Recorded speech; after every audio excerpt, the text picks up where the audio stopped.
दे भी रहे हैं, दे भी नहीं रहे हैं और दे भी रैप कर रहे हैं। सब कुछ हो गया है, सबको पता है। एक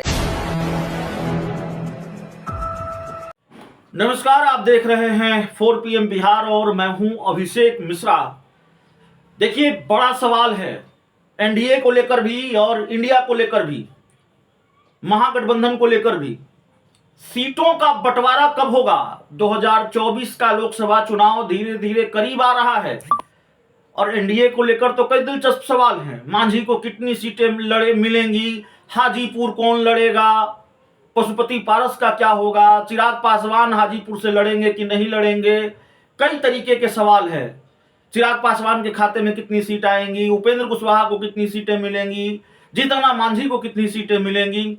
बड़ी खबर यह है कि जीतन राम मांझी की पार्टी की तरफ से यह दावा कर दिया गया है कि सब कुछ फाइनल हो गया है। सीट बंटवारे को लेकर सब कुछ फाइनल हो गया है और सब लोग अब जानते हैं किसको कितनी सीटों पर कहां से लड़ना है। यानी सीट बंटवारे की पूरी डील हो चुकी है।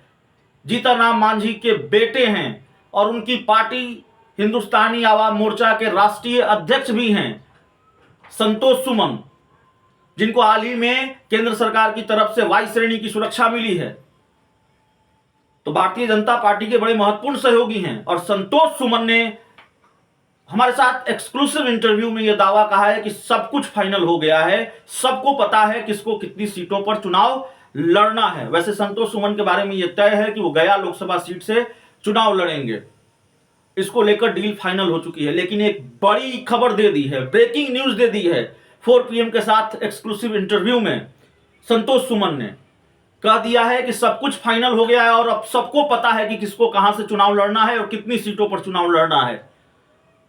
संतोष सुमन के साथ जो हमारी एक्सक्लूसिव बातचीत हुई है उसका एक अंश हम आपको दिखा रहे हैं, सुनिए वो क्या कह रहे हैं। देखिए, इसमें कहीं पर कोई परेशानी नहीं है, कोई पेच नहीं है।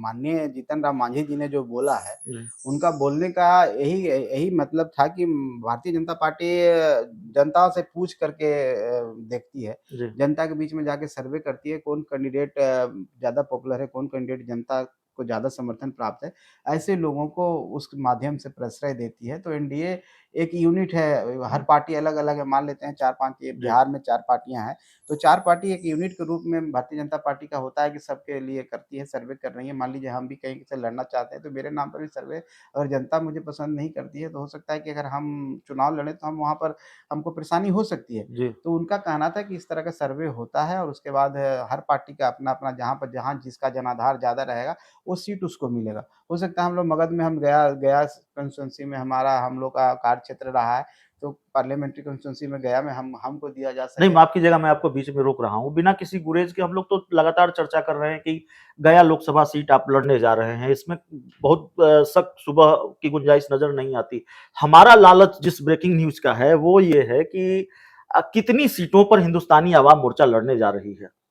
देखिए, गठबंधन की मजबूरियाँ होती है और एक कमिटमेंट होता है कि हर चीज़ आप अपने तरफ से कुछ नहीं बोल सकते हैं। तो फिर वो हमको पता है और ऐसी बात नहीं है कि हम लोग में वार्ता नहीं हुई है। हम ये कह दें कि हम लोग कुछ नहीं जानते हैं, सब चीज़ जानते हैं, लेकिन आप कुछ भी कहेंगे तो हम तो कम से कम इस मुद्दे पर बात नहीं करेंगे। आप इतना जान लीजिए कि कहीं पर कोई कन्फ्यूज़न नहीं है। चाहे मैं अपनी तरह अपनी पार्टी के बारे में ज़्यादा बोल सकता हूँ, लेकिन मैं दूसरी पार्टी के बारे में बोलता हूँ, जो एनडीए घटक दल है, सबको पता है कि किसको कितना लड़ना है।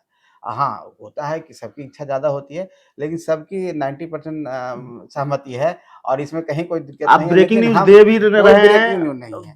दे भी नहीं रहे हैं और दे भी रैप कर रहे हैं। सब कुछ हो गया हाँ, है, सबको पता है। सबको